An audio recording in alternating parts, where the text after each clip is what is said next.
Bagi teman-teman yang belum follow Instagram saya, silakan teman-teman follow Instagram saya karena di Instagram ada informasi menarik dan penting yang saya upload.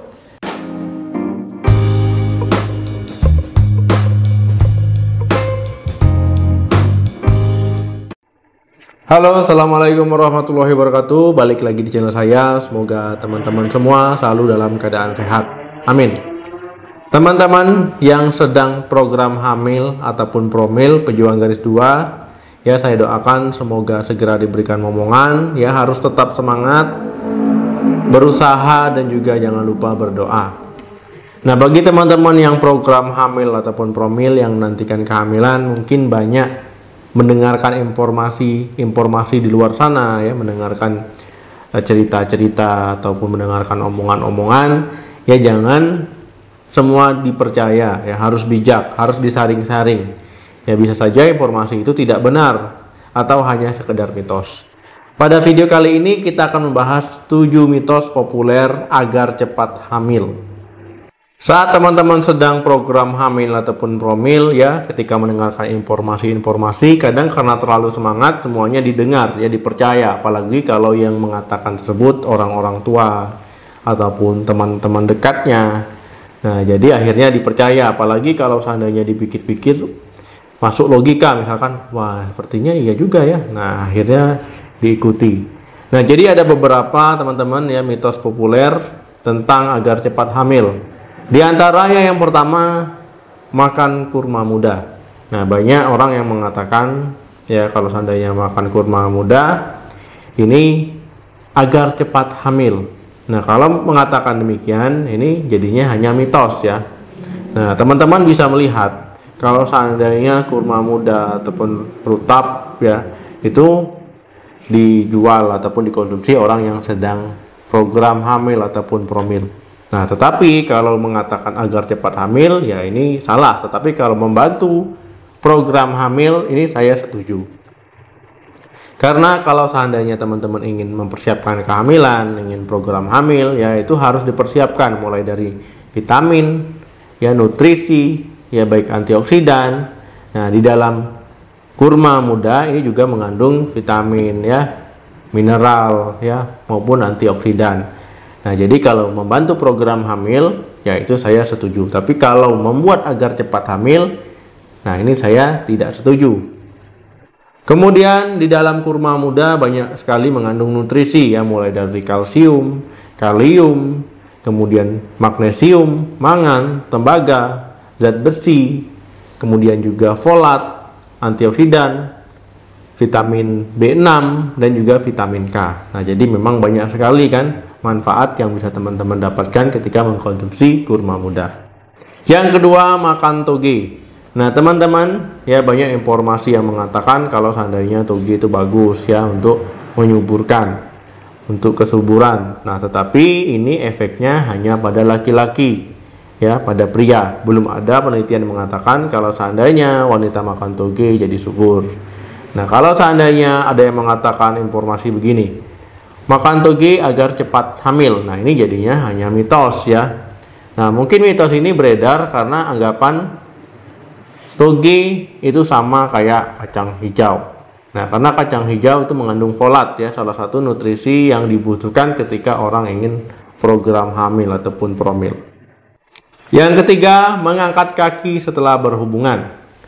Nah, jadi teman-teman ya mitos berikutnya adalah mengangkat kaki setelah berhubungan. Ini bagi wanita ya. Nah, ini setelah berhubungan, pinggulnya itu diganjal bantal, kemudian kakinya diangkat tinggi ke dinding.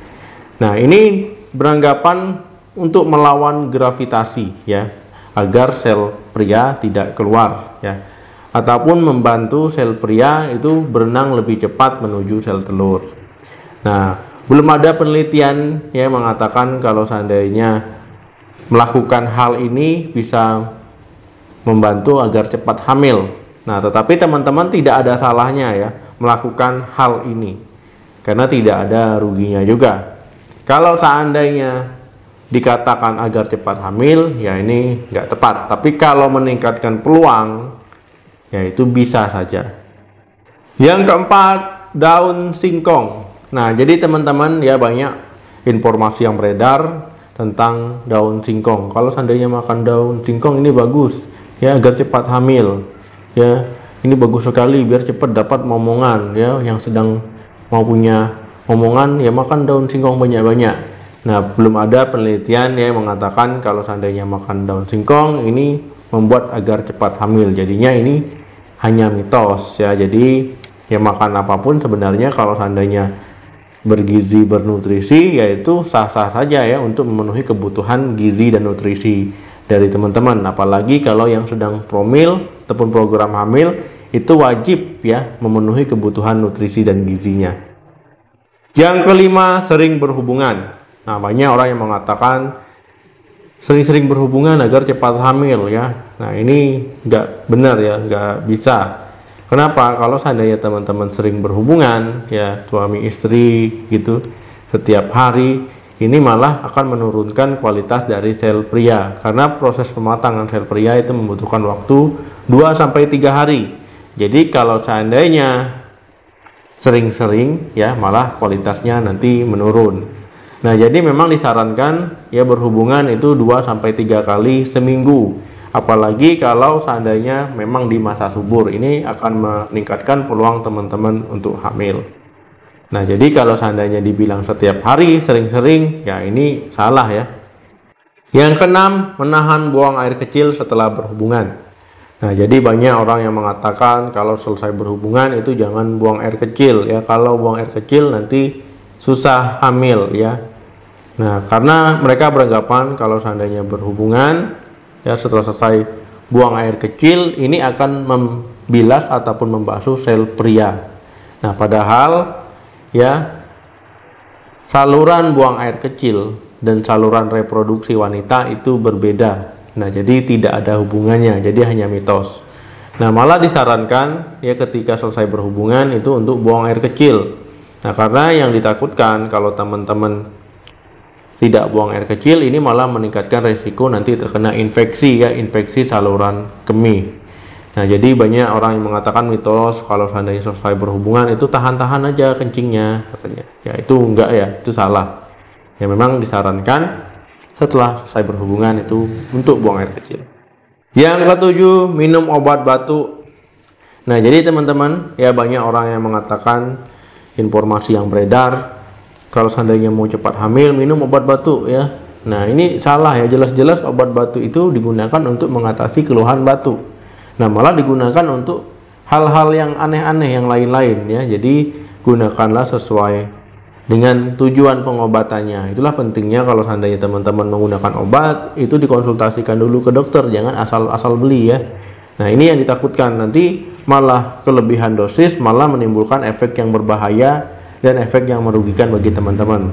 Nah, lebih baik teman-teman berkonsultasi ke dokter jika ingin memang program hamil ya. Kalau perlu teman-teman berkonsultasi ke dokter kandungan, nanti akan dibuatkan misalkan mulai dari nutrisi yang akan teman-teman terima, kalau perlu ditambahkan suplemen ya, jadi dibuatkan program hamilnya. Nah, ini akan jauh lebih baik karena teman-teman memang berkonsultasi ke ahlinya dibandingkan teman-teman hanya mengikuti informasi yang teman-teman dengar dari tetangga, dengar dari orang tua.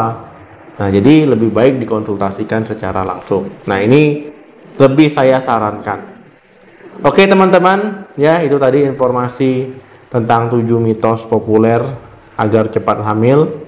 Ya, semoga yang sedang program hamil promil saya doakan segera garis 2 ya, pejuang garis 2 tetap semangat. Jangan lupa like, share, dan komen di video ini. Sampai ketemu lagi di video saya selanjutnya. Salam sehat, sampai jumpa.